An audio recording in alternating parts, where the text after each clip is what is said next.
Hello student, स्वागत है आपका अपने YouTube channel MH study point में। आज हम पढ़ेंगे नंबर सिस्टम। नंबर सिस्टम यानी कि संख्या पद्धति, संख्याओं का ज्ञान।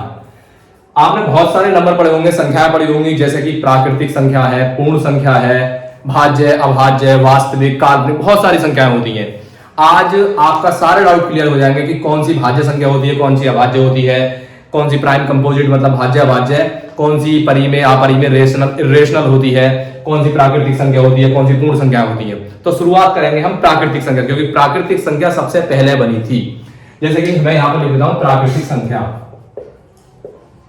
प्राकृतिक संख्या यानी कि नेचुरल नंबर। नेचुरल नंबर पहले समय में क्या होता था कि हमारे पूर्वज, हम तो नहीं, हमारे पूर्वज कि किसी चीज को काउंट करने के लिए, गिनने के लिए संख्याओं का जिनका यूज करते थे, तो यूज करते थे वो 1, 2, 3, 4, 5 इस तरीके से यूज करते थे। तो इन्हीं संख्याओं को प्राकृतिक संख्या कहा जाता था। जैसे कि अभी भी कहा जाता है, जैसे कि प्राकृतिक संख्या में मैंने बताया था कि संख्याओं को गिनने के लिए जिनका यूज किया जाता है। अगर हम किसी चीज को गिनते हैं तो हम हमेशा 1 से ही शुरू करते हैं। 1, 2, 3, 4, 5 जैसे हम जिन संख्याओं को गिनने के लिए प्रयोग करते हैं वही हमारी प्राकृतिक संख्या होती है। जैसे कि मैं बताऊं 1, 2, 3, 4, 5 डॉट डॉट डॉट अनंत तक, जहां तक भी यहां आती है। यानी कि जिन संख्याओं को पहले जमाने से ही गिनने के लिए प्रयोग करते हैं वो संख्याएं हमारी प्राकृतिक संख्या होती हैं। या आप ऐसे समझ लो कि जो संख्या 1 से स्टार्ट होती है प्लस 1 से, वो संख्या प्राकृतिक संख्या कहलाती है। ठीक है। इसके बाद क्या हुआ, इसके बाद कुछ दिनों बाद हमारे देश ने, भारत ने जीरो का आविष्कार किया। जीरो का आविष्कार हमारे भारत की देन है। इस बात पर हमें गर्व होना चाहिए कि जीरो का आविष्कार हमारे देश भारत ने किया है। जब जीरो संख्या इसमें आकर मिली तो फिर ये संख्याएं बन गई पूर्ण संख्याएं। आपने सुना होगा पूर्ण संख्या। पूर्ण संख्या जिसको इंग्लिश में कहते हैं whole number. Whole number, whole number कौन सी होती है कि प्राकृतिक संख्याओं में आकर के जो जीरो मिल गया, यानी कि 0, 1, 2, 3, 4 डॉट डॉट अनंत तक। प्राकृतिक संख्याओं में अब क्या मैच हो गया, मिक्स हो गया, जीरो।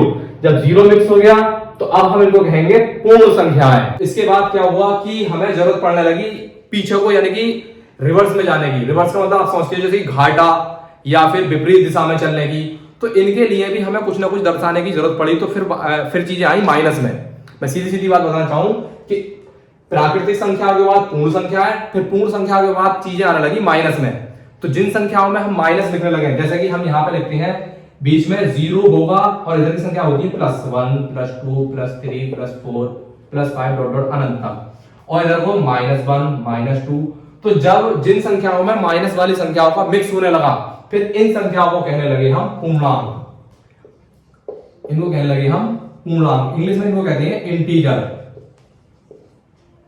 -3, -4 इस तरीके से अनंत तक। यहां भी ये माइनस अनंत तक जाता है, माइनस अनंत तक। अब इसमें देखो, इसमें दो संख्याएं हुई। एक तो नेचुरल नंबर है ये, और जीरो मिल गया तो पूर्ण संख्याएं हो गई, और इधर को माइनस वाली संख्या है। तो इनको क्या कहते हैं, इसको कहते हैं धनात्मक पूर्णांक, और इनको कहते हैं ऋणात्मक पूर्णांक। जो माइनस वाली संख्याएं हैं इनको कहते हैं ऋणात्मक पूर्णांक, और प्लस वाली संख्या को कहते हैं धनात्मक पूर्णांक। अब बचा ये बीच में जीरो। डाउट बनता है, बनना भी चाहिए कि जीरो क्या है। फिर जीरो है हमारा उदासीन, उदासीन नेचर पॉइंट। यानी कि जीरो ना तो माइनस है और ना ही प्लस है, ये हो गया हमारा उदासीन। और ये हमारे हो गए धनात्मक पूर्णांक, धनात्मक। और ये हो गए हमारे ऋणात्मक पूर्णांक।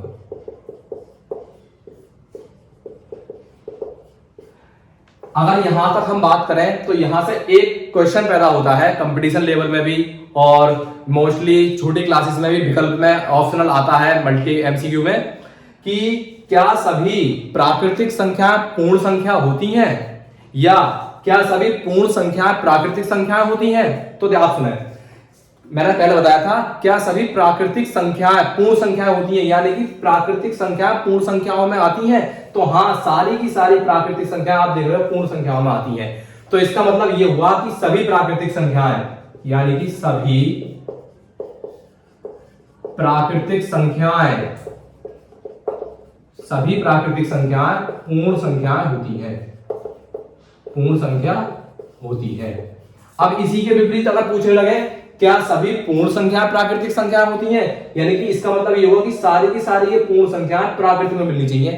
तो भाई आगे भी तो ये मिल रही है लेकिन जीरो इसमें नहीं मिल रहा है, तो इसका मतलब ये हुआ कि सभी पूर्ण संख्याएं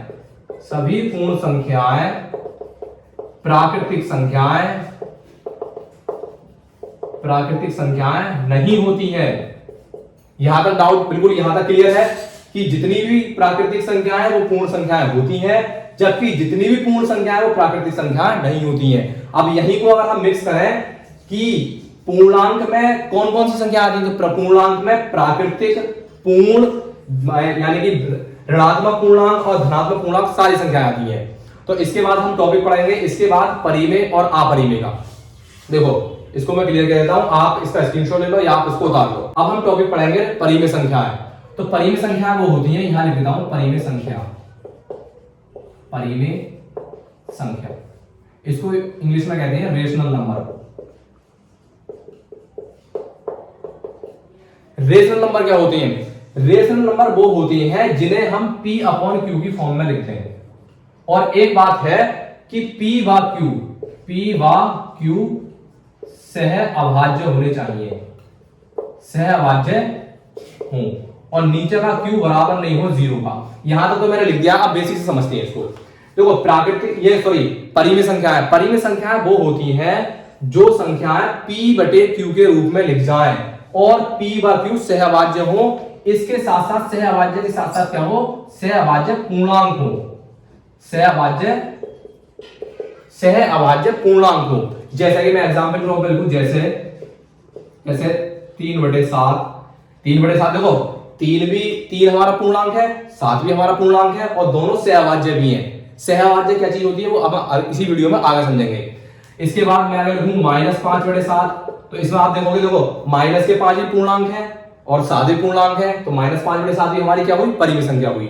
इसी के साथ साथ हम बहुत सी संख्याएं लिख सकते हैं। अगर मैं यहां लिखूं खाली 8 लिखूं तो आप कहोगे 8 लिख दिया है, 8 के अपॉन में मान लो P/Q की फॉर्म में तो नहीं है, लेकिन इसके बटे में 1 होता है, जिसके बटे में कुछ नहीं होता उसके बटे में 1 माना जाता है। अब बात आती है शून्य की, जीरो की। तो जीरो भी क्या है, जीरो भी पूर्ण संख्या है, तो इसीलिए जीरो भी हमारी क्या है, जीरो भी परिमेय संख्या होती है, क्योंकि इसके बटे में हम 1 लिख के P/Q की फॉर्म में लिख सकते हैं। अतः जीरो भी एक परिमेय संख्या है। ये सब कैसी हो गई, परिमेय संख्या है, परिमेय संख्या। यहां तक आई होप कि आपको समझ में आ गया होगा। इसके बाद है अपरिमेय संख्या। अपरिमेय संख्या, अपरिमेय संख्या क्या होती है? अपरिमेय संख्या वो होती है कि जो संख्या पूर्ण नहीं होती है और P/Q की फॉर्म में भी नहीं लिखी जाती, इनको इंग्लिश में कहते हैं इर्रेशनल नंबर। जैसे कि अगर मैं बात करूं, मैं यहां पे लिखता हूं √3। देखा आपने, √3 क्या है, √3 जो है पूर्ण संख्या नहीं है। अब √3 पूर्ण संख्या नहीं है, मैंने बताया था पीछे जब लिखवाया था कि पूर्ण संख्याओं में क्या होती है, पूर्ण संख्याओं में 0 से लेकर 1 2 3 तक इस तरीके की संख्या होती है। और जो हमारा पूर्णांक होते हैं उसमें पूर्णांक में भी हमारे क्या होता है, प्लस वाले धनात्मक पूर्ण संख्याएं और माइनस वाले इधर ऋणात्मक वाले होते हैं, लेकिन ये √3 उसमें कहीं भी नहीं आता है। तो इसलिए हमारा ये क्या है, ये परिमेय संख्या है। इसके साथ साथ हम कभी कभी जिक्र करते हैं पाई का, तो पाई भी हमारी एक अपरिमेय संख्या है। पाई के बाद अगर हम पाई का मान जो होता है आप जानते हो 22/7, अगर 22/7 लिखे तो 22/7 परिमेय होता है। ये बात याद रखना कि पाई तो होता है अपरिमेय, लेकिन 22/7 इसका मान ये परिमेय होता है। आप इसको इसके मान नहीं है, अब ये इस तरीके से माना जाएगा कि ये 22/7 एक संख्या है और 22/7 अब क्या है, परिमेय संख्या है। अपरिमेय संख्या में √3 इस तरीके से √ है, पाई है, √2 है, ये सब हमारी अपरिमेय संख्या होती है। या और अंक में मैं लिखूं इस तरीके से 1.0100100 इस तरीके की जो संख्या होती है जिनके क्रमांक आगे तक बढ़ते जाते हैं, रुकते ही नहीं है, वो सब हमारी अपरिमेय संख्या होती है। इसके बाद हम पढ़ेंगे भाज्य और अभाज्य संख्याएं। देखो भाज्य संख्या है, भाज्य संख्या को इंग्लिश कहते हैं कंपोजिट नंबर।